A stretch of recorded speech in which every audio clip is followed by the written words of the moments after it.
Hello. അപ്പോൾ നമ്മുടെ അഗ്നിപരീക്ഷ, നമ്മൾ കാത്തിരുന്ന അഗ്നിപരീക്ഷ ഓൾറെഡി ഇപ്പോൾ സ്റ്റാർട്ട് ആയിരിക്കുകയാണ്. എന്തായാലും ഒരു ചെറിയൊരു ചുരുക്കം ഞാൻ ഈ വീഡിയോയിൽ പറയാം, ബാക്കി നമുക്ക് വഴിയെ പറയാം. ഇപ്പോൾ നമ്മുടെ കണ്ടസ്റ്റൻസ് ഓൾറെഡി പറഞ്ഞതുപോലെ 40 കണ്ടസ്റ്റൻസിനെ കുറിച്ച് പറയുന്നുണ്ട്. അവർ 40 പേരാണ് ആദ്യത്തെ റൗണ്ടിൽ മത്സരിക്കാൻ വന്നിട്ടുള്ളത്. ആദ്യം ഒരു പൂട്ടും താക്കോലും വെച്ചിട്ടുള്ള, നമ്മൾ ഓൾറെഡി പറഞ്ഞതുപോലെ പൂട്ടും താക്കോലും വെച്ചിട്ടുള്ള ഗെയിം തന്നെയായിരുന്നു. ആൻഡ് ആ ഗെയിമിൽ ആദ്യം തുറക്കുന്ന ക്ലൂസൊക്കെ വെച്ചിട്ട് ആദ്യം താക്കോലെടുത്തിട്ട് തുറക്കുന്നവർ 40 പേര് വെച്ചിട്ടാണ് കളിച്ചത്. അതിൽ 20 പേർക്ക് താക്കോൽ കിട്ടും. അതിൽ ഓപ്പൺ ചെയ്യുന്ന 20 പേരാണ് പിന്നീടുള്ള ആൻഡ് ഹോസ്റ്റ് പറയുന്നുണ്ട്, നമ്മുടെ റനീഷ പറയുന്നുണ്ട്, ബാക്കി 20 പേരുടെ കാര്യം എനിക്കറിയില്ല എന്ന്. അപ്പം ഇനി അവർ വഴിയെ ഉണ്ടാവോ ഇല്ലേ എന്നുള്ളത് നമുക്ക് വഴിയെ തന്നെ അറിയാം.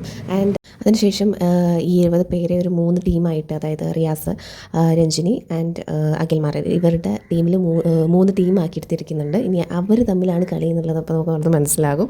ആൻഡ് അവിടെ അവർക്കൊരു പിരമിഡ് ടാസ്ക്കാണ് കൊടുക്കുന്നത്. ആൻഡ് മറ്റൊരു പ്രത്യേകത ഉള്ളത് എന്താണെന്ന് വെച്ചാൽ, ഈ ജഡ്ജസിന് തന്നെ അവരുടെ കണ്ടസ്റ്റൻസിന് അവർക്ക് വേണ്ട ടീം മെമ്പേഴ്സിന് സെലക്ട് ചെയ്യാനുള്ള ഒരു ഓപ്ഷൻ കൂടി. അപ്പോൾ റിയാസിൻ്റെ ടീമിൽ അബില, പൂജ, ശിവറാം എന്നൊക്കെ പറഞ്ഞിട്ട് കുറച്ച് പേര് റിയാസിൻ്റെ ടീമിലുണ്ടായിരുന്നു.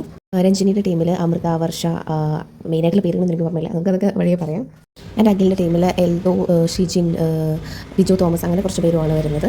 ഇനി അവർക്ക് കൊടുത്ത ഗെയിമിനെ കുറിച്ച് പറയാം. ഈ 3 ടീംസായിട്ട് എടുത്തതിൽ ഓരോ ടീമിൽ നിന്ന് 2 പേരെ വെച്ചിട്ട് അവരൊരു പിരമിഡ് ടാസ്ക് നടക്കുന്നുണ്ട്.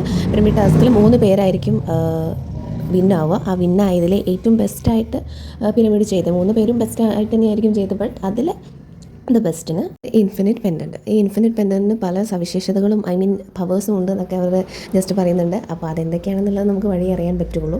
അപ്പോൾ ഇത്രയൊക്കെയാണ്. പിന്നെ ആ 40 മെമ്പേഴ്സിലെ നമുക്കറിയാം 40 മെമ്പേഴ്സ് ഉണ്ടായിരുന്നു. അതിൽ 20 മെമ്പേഴ്സാണ് ഇപ്പോൾ ഇന്നായിട്ടുള്ളത്.